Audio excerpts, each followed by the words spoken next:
비문학과 문학 문제풀이 수업 그런 것들이 이제 이어질 예정입니다.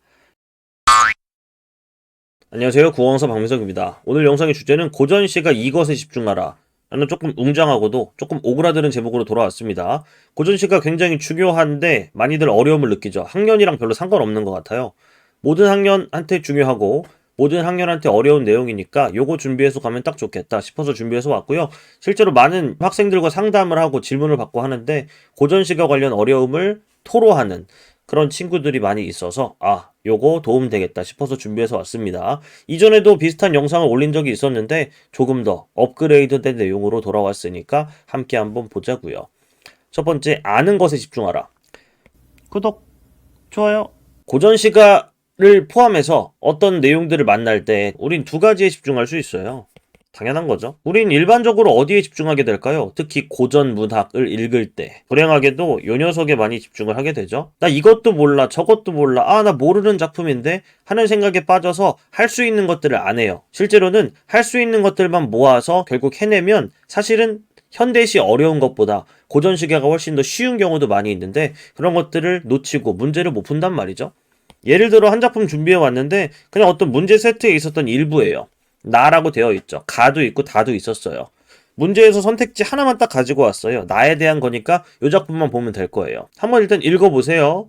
실제로 이 작품은 뭐에 대한 시냐면 읽고 이런 주제를 뽑아낼 수 있었을까요?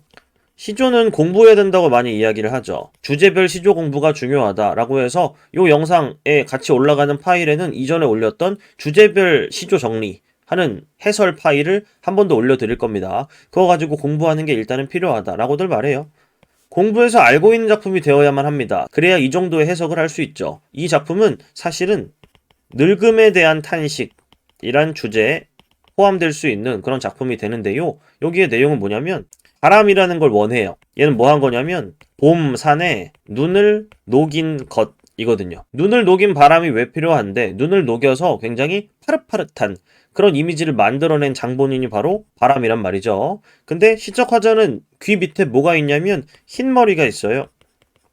그건 해묵은 설이다 라고 표현되어 있죠. 이걸 이 바람을 가지고 와서 뭐 하고 싶냐면 이 바람이 있다면 녹일 수 있을 것 같은데 라고 말하면서 녹여볼까 하노라 라고 표현하는 내용으로 시가 끝나게 됩니다. 즉 춘산의 눈 녹인 바람을 가져다가 내 흰머리를 없애고 싶다 뭐 이런 작품이라는 거죠. 근데 그냥 읽었을 땐 이 정도의 내용을 읽어낼 수 있나요?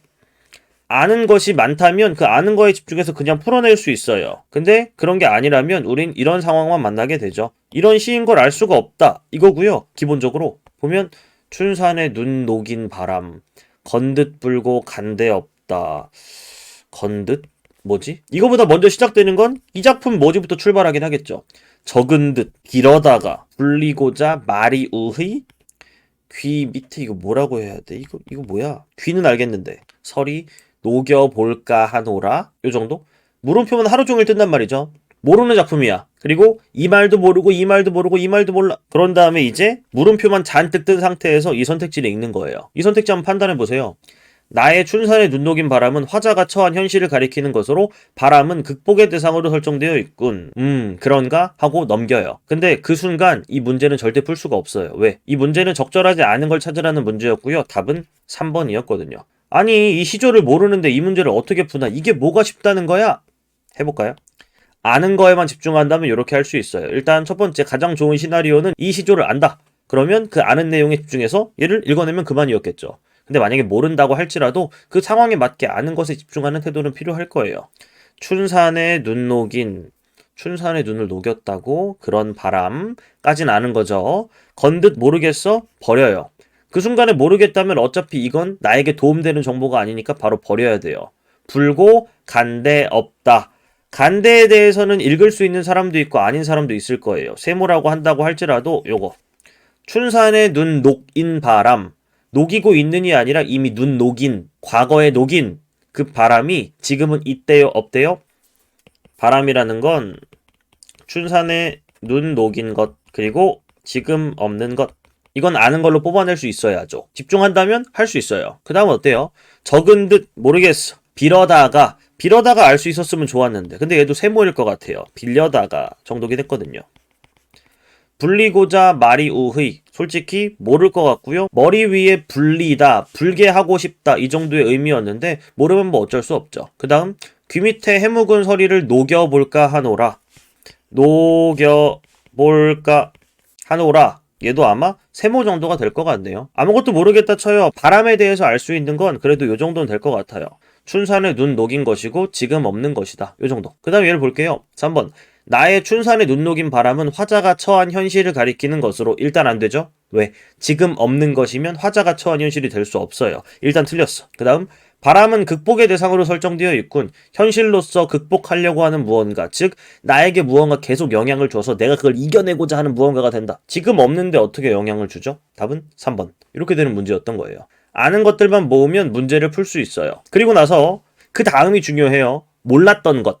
아는 것만 집중해서 문제를 풀어낸 다음에 몰랐던 건 이후 공부해서 처리해야 돼요. 몰랐던 건 언제나 결과적으로는 다 없애야 하는 대상이 될 거니까요. 문제 풀 땐 아는 것에 집중해라. 그리고 문제 풀고 나선 몰랐던 것들에 집중하며 공부해라. 이 정도가 아마 고전시가에서 우리가 해야 되는 내용들이 아닐까. 요게 1번이었습니다. 2번 넘어가 볼게요. 2번 읽어라. 이건 전에 영상에서도 말씀드렸던 내용입니다. 그림이 되면 안 돼요. 분명히 글씨일 거란 말이죠. 그리고 이 글씨는 이때부터 시작해서 점점점점점 어디까지 이어져 내려온 거냐면 지금까지 이어져 내려온 어떤 변화의 과정 속에 있는 하나의 글씨를 우리가 보고 있는 거예요. 그리고 글씨는 뭐를 쓴 걸까요? 말을 쓴 거겠죠. 그러므로 읽으세요. 그리고 이건 점선처럼 보이지만 절대 끊어져 있지는 않기 때문에 지금과의 뭐에 집중하라고 말할 거냐면 유사성에 집중해서 최대한 해석하려고 하세요. 물론 읽을 때 나름의 어떤 행동 양식 같은 걸 정해드릴 수는 있습니다. 근데 일단 읽으세요. 혼자 있을 땐 소리내서 읽으세요. 여럿이 있을 땐 마음속으로라도 소리내서 읽으세요. 그래야 좋아져요. 이거 모르는 말인데 하고 그냥 그림처럼 거리를 두고 멀리 보는 순간 우린 고전시가를 절대 잘할 수 없을 겁니다. 읽기 시작하면 고전시가는 생각보다 꽤 쉬워져요. 부용을 걷어놓고 읽으세요. 걷어놓고 그리고 머릿속에선 약간 오늘날의 표기로 만들어서 뜻을 생각하면 되잖아요. 걷어놓고 앉아서 보고 듣거든 하면 되는데요. 돌아갈 줄을 모르로다. 읽으면 읽을 수 있는 거란 말이죠. 그 다음 여기선 아레아에 대한 이야기 하려고 일부러 예시 써놓은 건데 아레아는 언제나 이렇게 말합니다. 그 점 찍은 거 아래에 쓰는 아라고 해서 아레아라고 하는데요. 대충 그냥 아로 읽으세요. 그리고 너무 이상하면 으로 읽으세요. 어떤 건 아로 읽고 어떤 건 으로 읽거나 정해져 있는 책도 있던데 필요 없고요. 그냥 아로 쭉 읽다가 너무 이상해 미치겠어. 그럴 때 으로 바꿔서 읽으세요. 그럼 다 읽혀요. 이 마음 너무 이상한가? 이 마음 됐네. 이 사랑 견졸 다이 원래는 이 하나씩 끊어서 천천히 읽어도 되는데 만약에 의미를 만들고 싶으면 시각적으로 아로 바꾸세요. 그리고 읽으세요. 견졸 때 노여 없다. 노여라는 말은 어차피 모르죠? 끝. 이 마음 이 사랑을 견줄 데가 없다. 십장홍진 뭔지 모르죠 어차피? 언매나 가련난고 난고 너무 이상한가? 는고 얼마나 가렸는고 이게 뭔지 모르겠지만 얼마나 가렸는가. 나중에 홍진이라는 게 뭔지 알게 되면 가렸다. 얼마나 가렸는가 라고 묻는 표현이라는 걸 결과적으로 알 수 있을지도 몰라요. 이 정도? 어와 이거 뭐라고 해야 돼? 뒤에다 써놨습니다. 반치음은 그냥 이응처럼 즉 비어있는 칸처럼 읽으세요. 어와 아야 어마님 너 사랑이야. 사실은 저 아는 아우로 읽긴 해야 돼요. 근데 그 모든 것들을 다 외우느라 이거에 대한 거부감을 가지느니 차라리 그냥 아야 라고 읽고 마세요. 괜찮으니까. 그 다음은 까마귀 이거 뭐야? 이렇게 두 개의 자음이 같이 있는 이런 걸 합용병서 표기라고 하는데 이럴 땐 그냥 뒤에 걸로 무조건 읽어라 라고 말해요.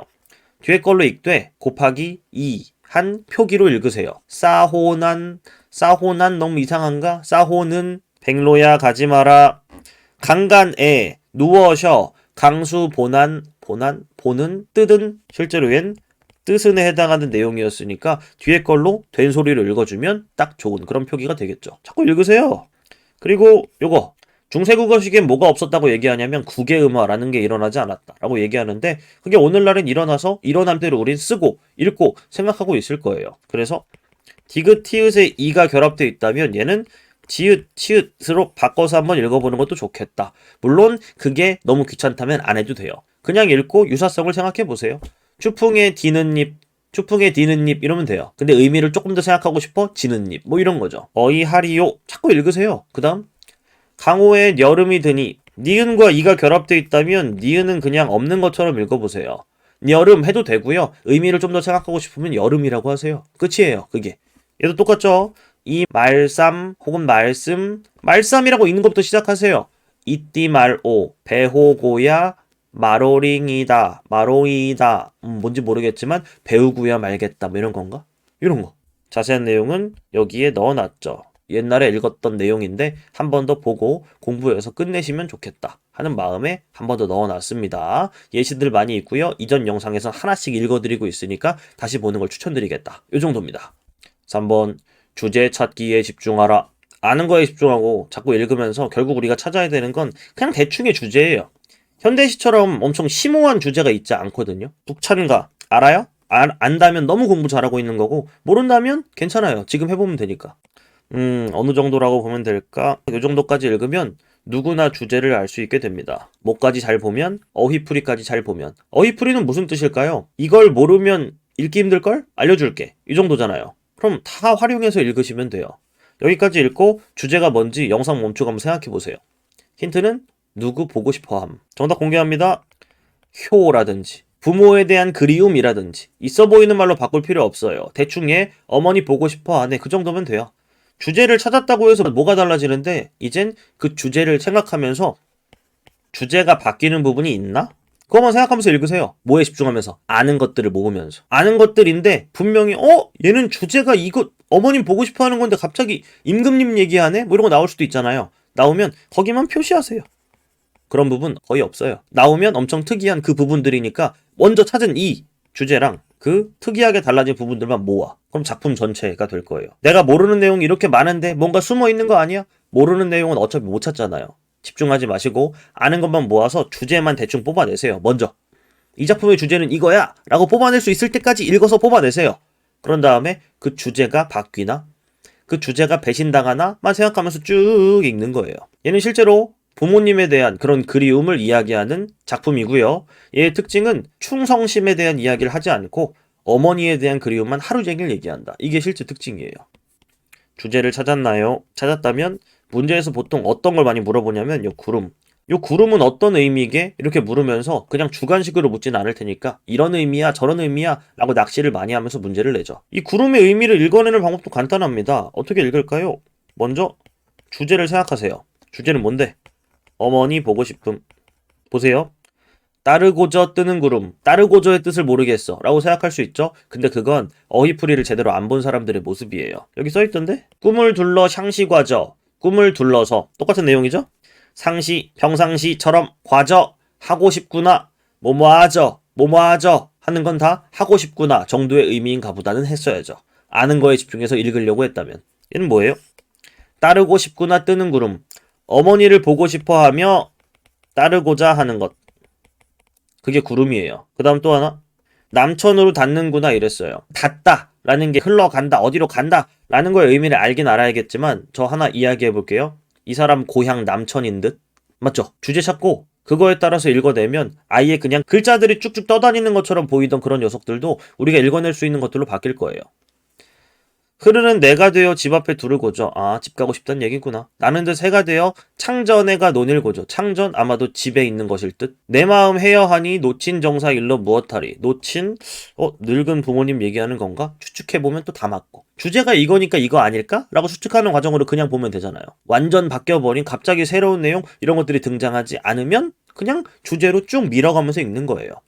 주제 찾는 거 너무 어려운데 이거 어떻게 해야 돼? 일반적으로 보기에 주제가 다 나와요. 근데 이런 작품처럼 그냥 보기 없이 그냥 생으로 작품을 준다고 할지라도 우린 첫 목표를 뭐로 잡는다. 쭉 읽으면서 뭐에 대해 얘기하는 시야? 뭐에 대해 얘기하는 작품이야? 하다가 이거구나. 그럼 중간에 멈춘 다음에 그 주제를 기준 잡아서 쭉 읽어나가면 돼요. 괜찮죠? 어려운 작품이었는데 요 정도 내용 볼 수 있고요. 4번 갈래 지식에 집중하라. 고전시가에 갈래 보이나요 여러분? 고대가요. 그리고 향가. 고려가요, 경기체가, 시조, 가사. 여기에 시대를 가리지 않는 한시 이런 녀석도 있는데 어쨌든 간에 이거 알면 끝나는 거 아니에요? 지금 이 갈래들에 대해 모든 특징을 다 누군가한테 설명할 수 있을 정도로 공부해 놨나요? 안 했다면 그거부터 하시면 돼요. 왜? 고전 시가는 되게 많은데 각각의 갈래들의 이름을 우리가 이렇게 알고 있을 정도로, 물론 몇 개는 모르겠지만 알고 있을 정도로 갈래들의 이름을 딱 붙여놨잖아요. 왜 이런 갈래 이름을 붙일 수 있을까요? 다양성이 별로 없어요. 특징은 돌려 쓴단 말이야. 갈래 지식을 제대로 알고 있으면 그 갈래 지식 가지고 작품을 바라볼 수 있는 그런 눈을 기를 수 있어요. 물론 수능에는 얘네 위주로 나오긴 하죠. 근데 만약에 뭐 수능 및 내신까지 다 챙겨야 되는 사람들이라면 전체를 다 봐야 할 테니까. 각각의 갈래 지식 다 알고 흐름도 알고 있으면 좋다. 이 정도죠. 그거 가지고 모르는 작품도 꽤나 이런 거 아닐까? 저런 거 아닐까? 대충 이런 내용 아닐까? 라고 비벼서 해석할 수 있는 것들이 분명히 있으니까. 그리고 또 하나, 마지막. 지난번에 이 고전문학 고수되는 법 영상을 올렸었는데 거기에 내용을 많이 담았음에도 불구하고 많이들 질문 주시는 게 이런 거였죠. 어디까지 공부해야 되나요? 어느 수준까지 공부해야 되나요? 구체적인 방법을 말씀드립니다. 물론 모든 교재를 다 지금 드릴 수는 없어요. 단, 요 정도의 가이드라인은 드릴 수 있죠. 교재는 많이 추천드렸습니다. 해법문학 고전시가, 그리고 국어 독해의 원리 고전시가, 또 고전을 면하다. 살펴보시고요. 취향에 맞는 책 고르세요. 원래 이 공부하는 교재라는 건 내가 계속 볼 것 같은 책, 이게 최고거든요. 양식 보시고 계속 공부할 만하겠네. 다 좋으니까 이 중에 하나 고르세요. 괜찮으니까. 보통 고1 때는 요걸 많이 추천드리고 그 다음부터는 공부할 의지가 제대로 있다면 요 녀석도 추천드리며 마지막 고3 때 좀 빠르게 정리해야 된다면 얘를 추천드린다 라고 말씀드리고는 있어요. 근데 다 좋으니까 그냥 고르시면 돼요. 요걸 바탕으로 얘 공부를 하셔야 돼요. 주요 작품이 있단 말이죠. 이걸 책으로 공부하고 문제까지 푸실 거예요. 근데 공부 전, 후에 꼭 뒤에 올려드린 자료에 있는 요 내용을 꼭 보세요. 키워드가 전후에 있으면 돼요. 뭐냐면 어떤 작품을 공부할 때 이 작품의 특징은 이거라고 알게끔 공부해야 되는구나. 공부 전에 지침처럼 키워드를 쭉 읽는 거예요. 분명히 뭔 말인지 모르겠죠. 근데 괜찮아요. 그 말들에 집중해야 되는구나 라는 집중 포인트 정도는 얻을 수 있으니까. 그리고 공부 끝나고 나면 얘가 남아야 돼요. 엄청나게 자세하게 열심히 공부해야 그런 키워드들을 남을 수 있습니다. 절대 키워드만 암기하라는 게 절대 아니에요. 공부 결과 그 키워드 정도의 지식은 남아야 한다 라는 점검 포인트가 되는 거죠. 얘는 공부를 다 했다면 이게 남아야 되는데 이거 뭔 얘기지? 이거 뭔 소린지 모르겠다. 그럼 돌아가서 다시 하시면 돼요. 어느 수준까지 공부해야 되나요? 머릿속에 그 작품 하면 그 키워드가 떠오를 정도까지는 공부하시면 돼요. 그냥 키워드만 떠오르는 거 말고 관련 내용까지 같이 떠오르게.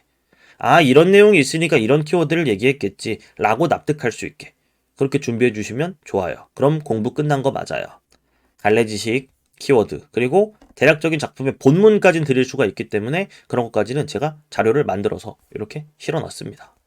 고대가요, 갈래 지식, 그리고 키워드. 키워드는 그냥 대충 이렇게 볼 수 있게 해놨죠. 그냥 빠짐없이 다 했다고 보시면 돼요. 시조 중요하죠. 근데 요 평시조에 해당하는 건 따로 주제별 시조 모음 자료까지 같이 올려놨으니까 거기 보시면 되고요. 연시조는 지난번에 올린 적이 없어서 다른 책으로 공부를 하시되 이 정도의 키워드는 남게 공부하셔야 된다. 이런 내용들을 또 가이드라인 삼아 올려놓은 겁니다. 뭔 말인지 아시겠죠? 갈래별 지식 빠짐없이 공부하세요. 그런 다음에 그걸 바탕으로 작품을 볼 수 있는 눈을 기르신 후에 그 갈래에 해당하는 내용들을 쭉 주요 작품들을 공부를 할 거잖아요? 공부 전에 키워드 보고 집중 포인트를 잡는다. 그리고 공부 끝나고 나서 키워드 다시 점검하면서 나 공부 다 했나를 본다. 중요한 것들은 어차피 여기 정리돼 있으니까 거기에 자신의 필기를 조금씩 더하면서 만들어 나갈 수 있다면 고전시가 정리는 아마 짜임새 있게 되지 않을까. 곧 또 현강 모집 관련 광고 영상이 포함된 그런 영상으로 또 찾아뵙게 될 것 같고요. 비문학과 문학 문제풀이 수업 그런 것들이 이제 이어질 예정입니다.